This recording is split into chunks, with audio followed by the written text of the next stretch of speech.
Good morning, dear students. Today I am going to teach you past perfect continuous tense. तो आज start करते हैं. सबसे पहले रिकॉग्निशन. रिकॉग्निशन मतलब होता है पहचान. तो हिंदी वाक्य के अंत में क्या होता है?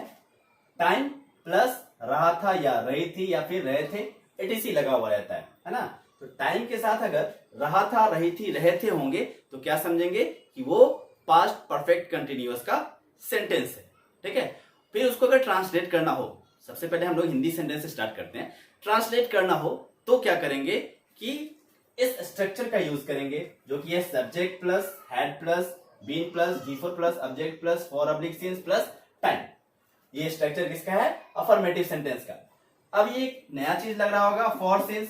तो फॉर सिंस के बारे में मैं पहले बता चुका हूं कि ये कहां लगेगा, फॉर कहां आएगा, सिंस कहां आएगा, जब मैंने पढ़ाया था प्रेजेंट परफेक्ट कंटिन्यूअस टेंस. अगर आपने वो वीडियो नहीं देखा है तो प्लीज देख लिया, वहां से आपको ये क्लियर हो जाएगी कहां फॉर लगाएंगे, कहां सिंस लगाएंगे. तो एक एग्जांपल ले लेते हैं हिंदी का.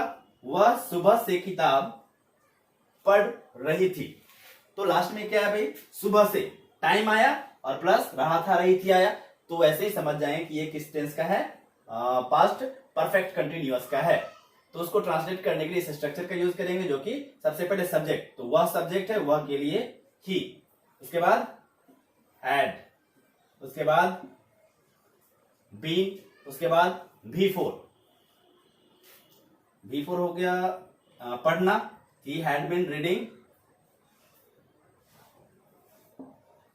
उसके बाद object book, he had been reading a book. उसके बाद फॉर सिंस, तो सुबह से है तो सिंस हो जाएगा, सिंस मॉर्निंग. एक बार फिर से मैं बता दूं कि पॉइंट ऑफ टाइम रहेगा सिंस, पीरियड ऑफ टाइम रहेगा फॉर.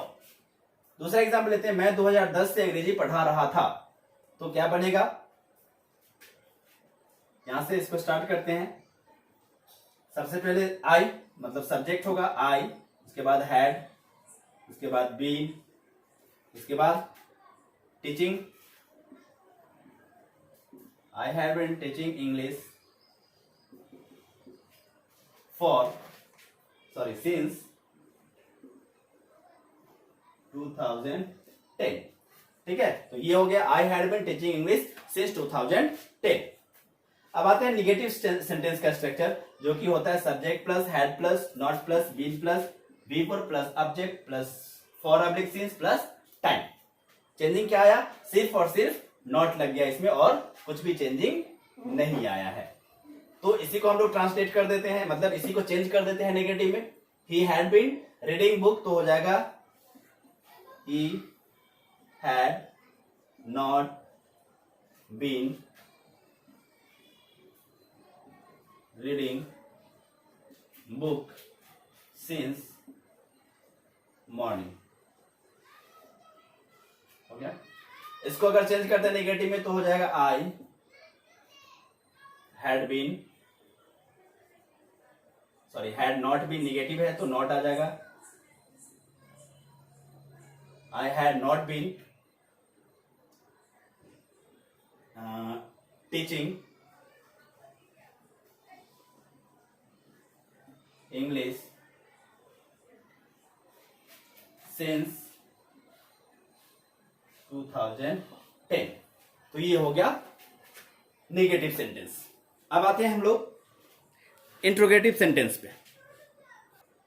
तो dear students, this is the structure of interrogative sentence. Structure क्या है देख लेते हैं. Had plus subject plus been plus before plus object plus for oblique since plus time plus question mark. ठीक है. तो सबसे पहले हैड, तो ठीक है हैड लिख देते हैं. उसके बाद कोई सब्जेक्ट चाहिए, आई वी यू कुछ भी ले ले. हैड ही, उसके बाद बीन, उसके बाद कोई बिफोर ले लेते हैं वर्ब का fourth form, had he been. Going ले लेते हैं. उसके बाद ऑब्जेक्ट टू दिल्ली. उसके बाद फॉर सिंस, फॉर. उसके बाद टाइम मान लेते हैं 5 ईयर, फॉर 5 ईयर्स, क्योंकि पीरियड ऑफ टाइम इसलिए यहां पे फॉर लगाए हैं. एक और एग्जांपल लिखते हैं.